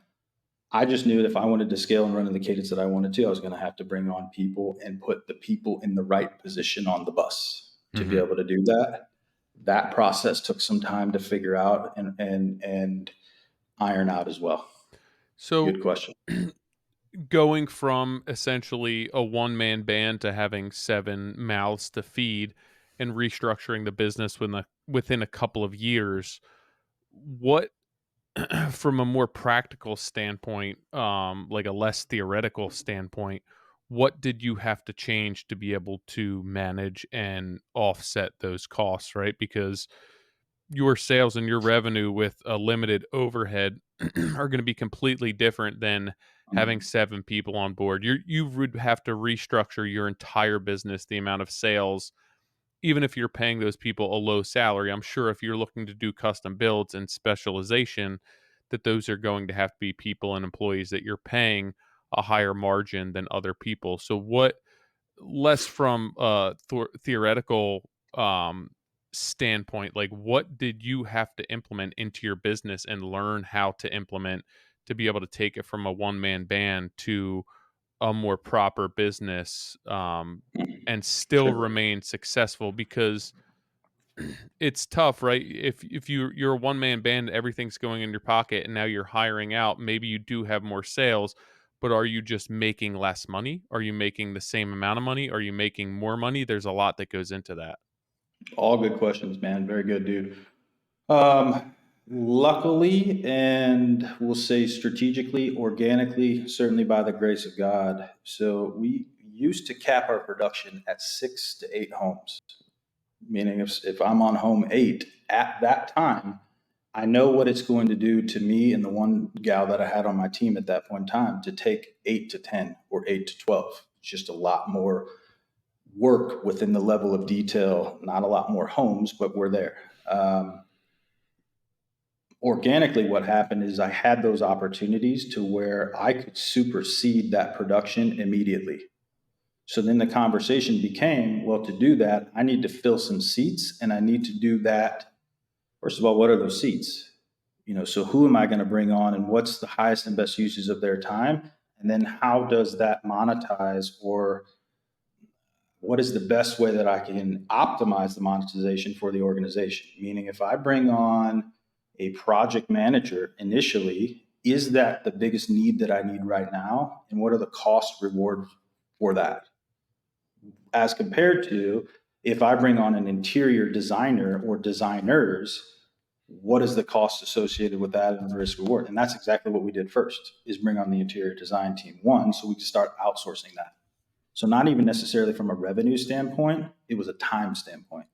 If we can control and time collapse the time between A and Z and the delta in the interim where the clients met on initial and then met on an end, and now we knew what to implement, now we can increase our production. If we can increase our production, we can subsequently increase our revenue across the board. So from a high level standpoint, that was the very first thing that we did. Keep in mind, I'm a I'm not an ass to chair guy. I don't like to have a high butt to chair ratio. So being in the field, I grew up with that. Number one. Number two, like that's the biggest part of the business. That and the systems are the biggest part of the business that I enjoy.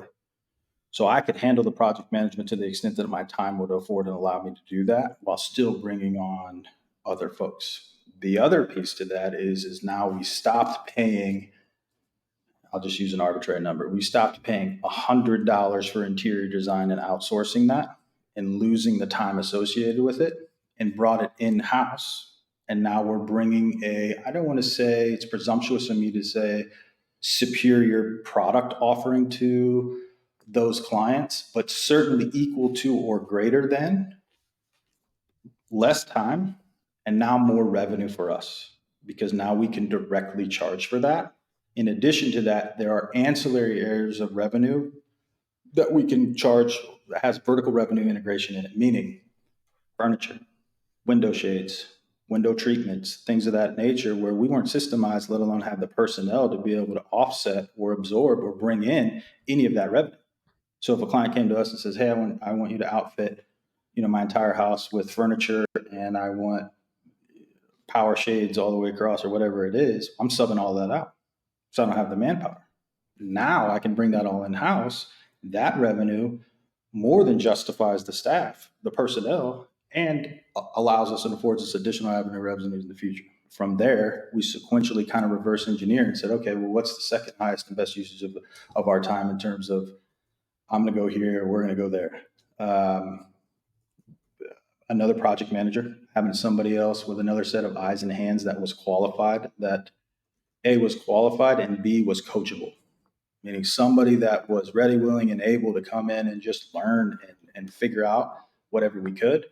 That was the order that went in. And then at the very end, the last piece, just this year, I brought on a draftsman.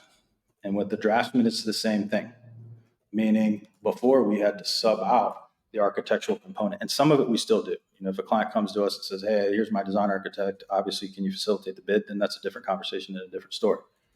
Same thing. The biggest driver, Tyler, wasn't the revenue piece initially, is I wanted to control and time collapse the time. Because if architect A is designing a floor plan and it takes him 120 days to design a floor plan, by default, if my alliance and my relationship is with that guy only, depending on when he started, you know, you're looking at 4 to 5 homes a year if I just rely on that fish in that bowl.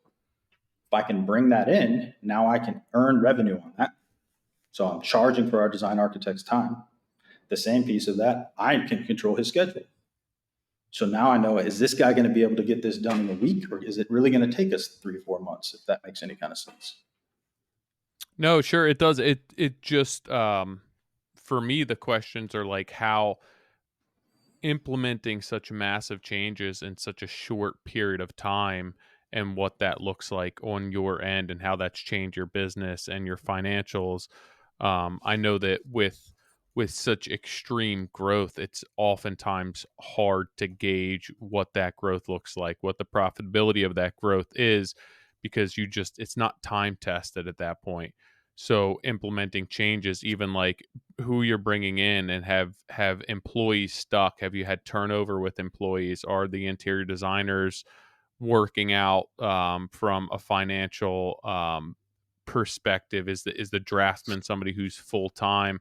What does all of that look like? I feel like there's a million questions that are running through my head, being that all of that has happened so quickly, and how you've taken the business from where it was to where it is right now, with what doesn't sound as though like how many hiccups there have been. Sure. Still hiccups, brother. Just Yeah. new ones, right? Different ones, right? But to get into the weeds, to answer your question, we are exponentially more profitable than we were leading up, by the grace of God. And that's the expectation, right? So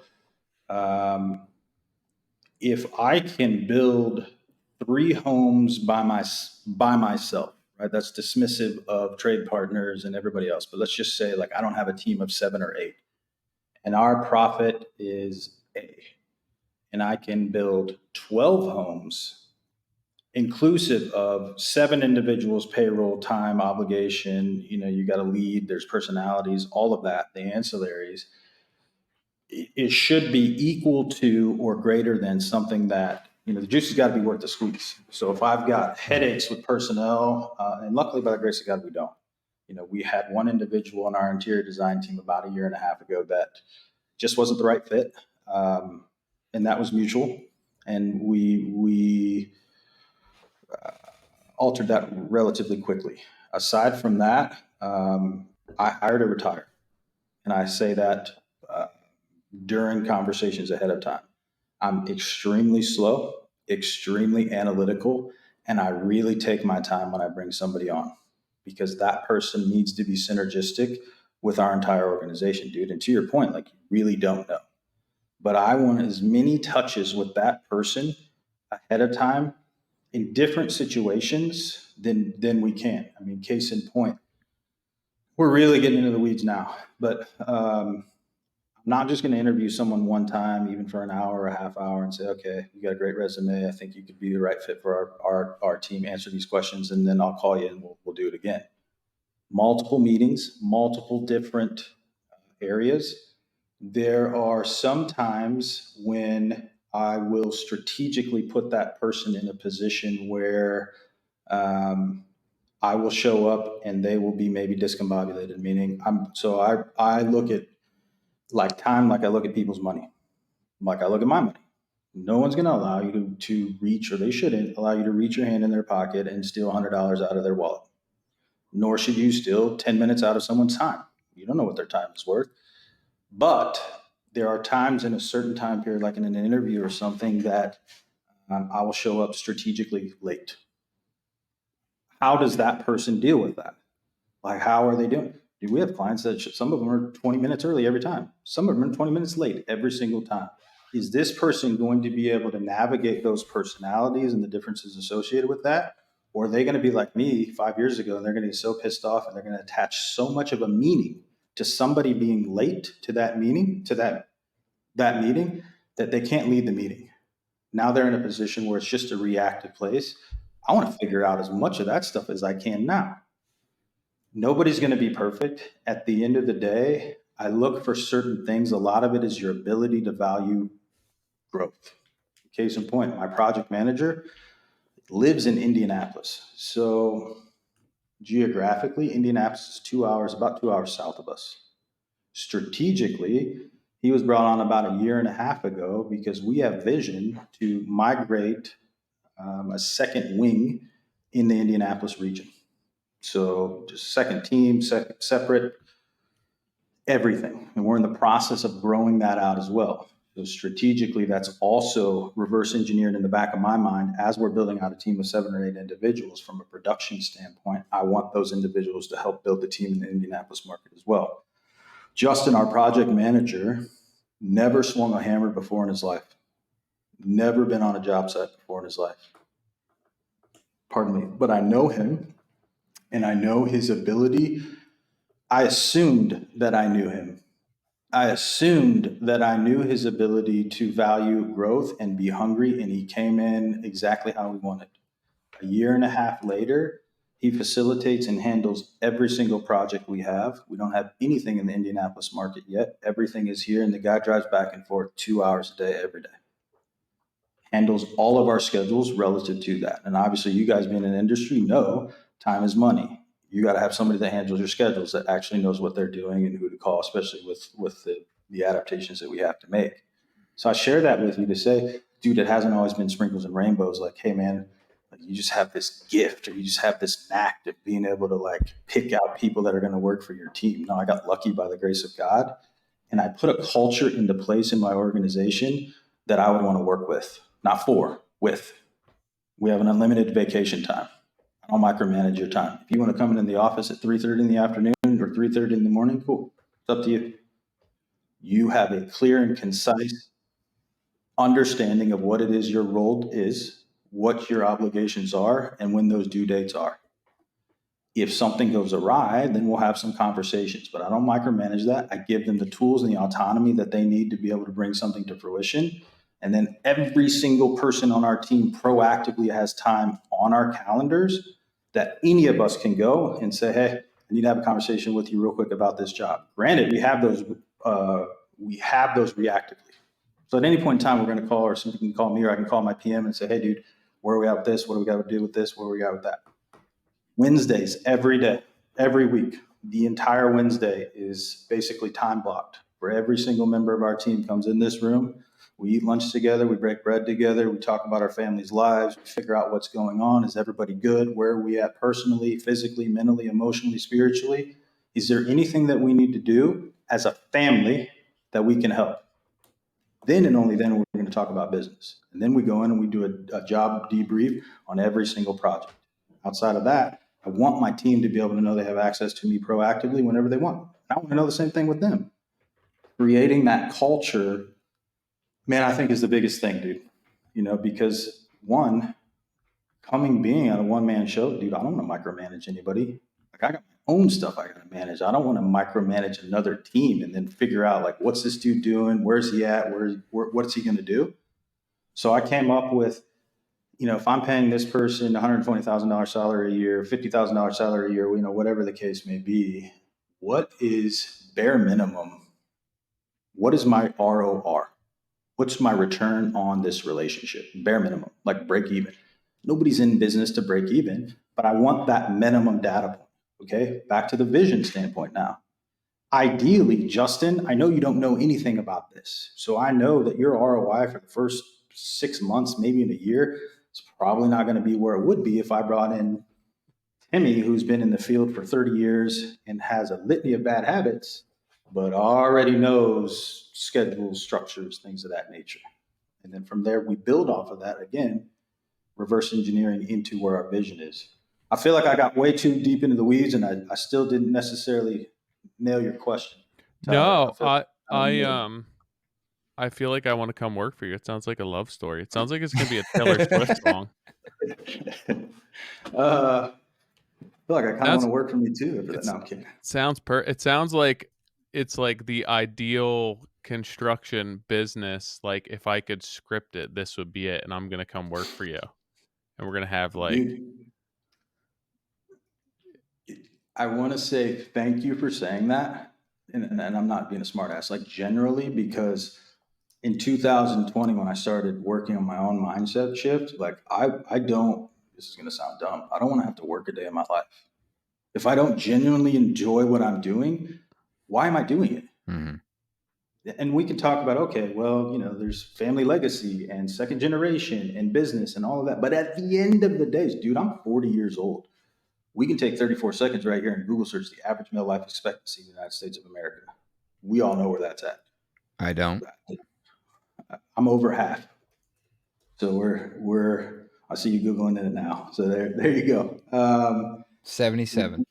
There we go. Yeah. So you have to update your website because this says single point of contact, and that you're going to be dealing directly with clients and guiding them along the. It looks like we're due for a website update. We are in the process of. Everyone's always in the process. That's like my favorite thing about our industry. Everyone's always updating their website. We got to. There's pictures. But there's still some truth to that. So on the front end and on the back end, number one, though we don't have any real estate agents. I am a real estate agent for the organization. Obviously, I don't charge commission. But the seeding, the relationship, the rapport, the understanding, does this potential client align with our customer avatar or not, is absolutely unequivocally probably one of my biggest responsibilities. Now, what happens, and we've all been in the trade and seen it before, of like, hey, I talked to the builder, I had a great relationship with the builder, I signed the contract, and I never heard from the builder again for the next year and a half or 2 years of the builder, whatever the case may be. Not the case. My clients have access to me. I don't want to say 24/7. I used to say that too. 8 to 4, Monday through Friday. And then we have proactive times on the job sites where, if our clients, we know that every Tuesday morning at 9:15 or every other Tuesday morning at 9:15, we're going to meet lot 12 estates at Homestead, and we're going to have just a debrief with that client. Half hour conversation. Yes, they can have all the daily log access and Buildertrends. Yes, they can have access to my VP and my PM and even me. However, I want to see it, feel it, touch it. I want them to know, and they do that. So I have some clients that are like, dude, I don't need any of that. Like, I got to work. I got to grind too. Just let me know when the keys are done. Let me know the house is done and I get the keys. The biggest piece during that is making sure that there's proactive availability there, so clients don't feel like, hey, I'm trying to get a hold of my builder and I can never do that. We hear those horror stories. It's just not way to navigate, man. But dude, I feel like I have absolutely presented my organization in an Instagram type way, like what Nick was talking about earlier. Like, dude, everything's sprinkles and rainbows. Nothing. We don't have any problems. I mean, I can sit here for the next 10 minutes and tell you about the shit. But I think, Al, I think what my take on everything that you kind of communicated is you are very much in this, and I think in the last couple of years you've really realized that you need to focus on you and having the right mindset and being being real with the fact that you want more for yourself, for your business, and for your family. And I think that when you talk about being Instagrammable, like a lot of times And let's go way back to my comment about the private jet. You were like, just speak it into an existence. I think a lot of what you've communicated today, like, yeah, there's probably, I'm not gonna say that it's all truth or it's not, but I think there's a ton of truth to what you've said. But there's also a lot of like speaking about what you want. And that's Mhm. what we all do, right? Like we talk about, we want to be talking in a manner that is maybe slightly above where we are today, in hopes that, like, if we just, say like, hey, I have $100. It's like, I actually only have $98, but tomorrow I should have 100, and so on and so forth, where you're always like continuing to push that goalpost. So I think that, it's a it's an interesting exercise, because it's the opposite of focusing on the negative, and it's the opposite of focusing on the struggle, which is what comes of the business, and difficult clients and things like that. And you've chosen to change that mindset and focus on like the opportunity that is being presented to you, the things that you want for your business, the policies you want to put in place. It's like, you know I'll sit here and tell you that I have job descriptions laid out for everyone. I spent 3 days a couple of weeks ago to map out the entire career path from when an apprentice carpenter to a senior level project manager. I spent Every 3 days reading that damn thing. Yeah, and and I can sit here and talk about how great that document is and how helpful it is, but the reality is it's brand new and it's not implemented, and my team hasn't read through it, and my team doesn't fully understand it. And but when I communicate to you or anyone, it's like, yeah, I do have that in place, and it's something that we have at our company because it's important. That doesn't mean that the behind the scenes is this perfect little orchestrated business. And I think that, let's put a bow on this conversation and be upfront about that. It's like, no, a lot of times we are going to be talking in a position that this is what we want.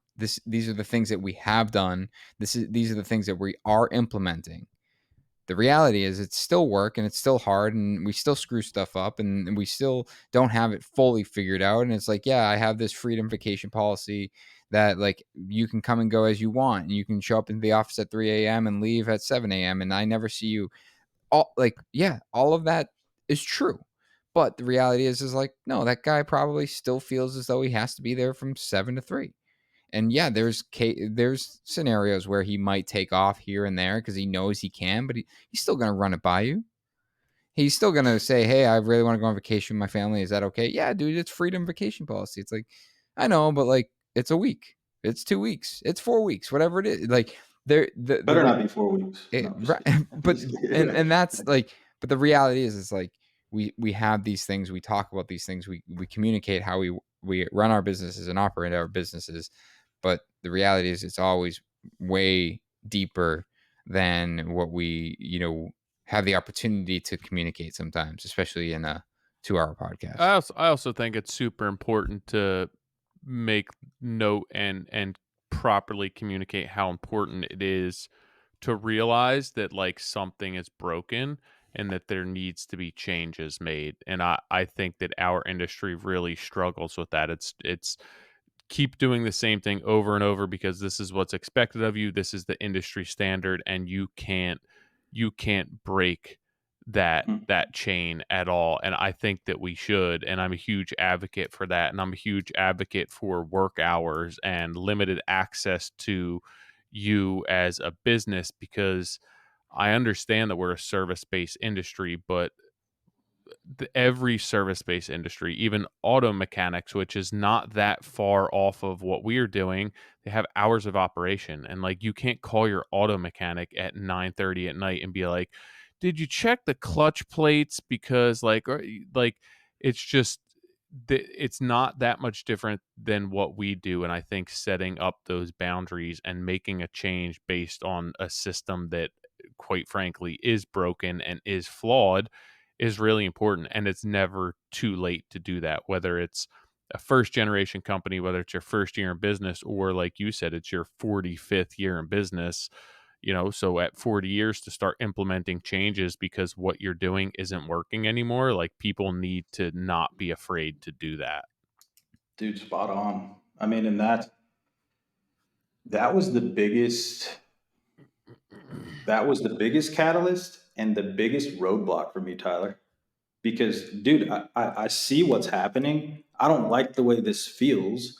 Like I'm stressed to the max. I'm physically feeling it in my chest, and I'm not manifesting the way that I want to show up. However, like, I don't know how to do it. And these would be the conversations like who who's taught me how to do that? I've seen my dad do this for 40 years. Like, this is how this goes. Like, I've got Builder 20 and counterparts, and these guys all do this and these guys all do that. But at the end of the day, and to your point, dude, it's scary as shit. Especially when you have jobs that are like going, because like now I have to change my expectations for me. So if I got to do that, clients got to change their expectations. I got to start at the beginning. Like, this isn't like about processes or protocols or team. Yes, I got to have all of that, but it's all got to start with me. And if I don't start switching the expectation on how I'm communicating to a potential client, the sales process is going to be off. And if the sales process doesn't align and isn't congruent with the reality of the situation, then everything we base our organization on, which is being a reputation-based builder, like we don't do any advertising. All of it, we don't build any spec homes. All of our business is word of mouth. So like, you can't be good on 9 out of 10. You got to be dialed in on 10 out of 10. And it's when, not if, it's when there's a mistake that's going to be made. Dude, it literally happens on every job, still to this day. I'm not going to sit here and smoke and mirrors and say, yeah, like everything is sprinkles and rainbows and it's great. And to your point, the expectation for our culture of our organization is to be present. Because when we're present where we're at, we're not worried about the growth or the overwhelm or this 1,000 things that we can do, we can get more done more efficiently in that time period, which is then going to open up more opportunities for everybody across the board, including our team, to take vacation. Dude, you're absolutely right. Yes, we have a unlimited vacation, right? But if you're taking more days of vacation than you're not, you're probably we have some bigger issues there. Exactly. Like, you're probably not aligned with where we're at as a culture, and that's going to present itself some other ways. And we have those conversations. If you take vacation your first week working, there's a problem. Right. If your first email you send is out of 4 pages worth of all of your requested days off, we should probably have a different I don't think I've conversation. made one hire in the last, I don't know, 5 years that immediately upon hiring, they were like, hey, just so you know, I do have this vacation planned.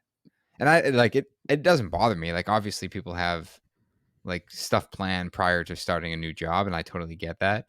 But it's every single hire I've ever had. It's like, hey, just, and it comes up. It's not like a last minute thing. Like, hey, now that you hired me, I have this month vacation. But it's always in like the second or third interview. It's like, hey, if we do like move forward here, I just want to let you know I do have like this backpacking trip for like, 55 days in Colorado, if that's okay.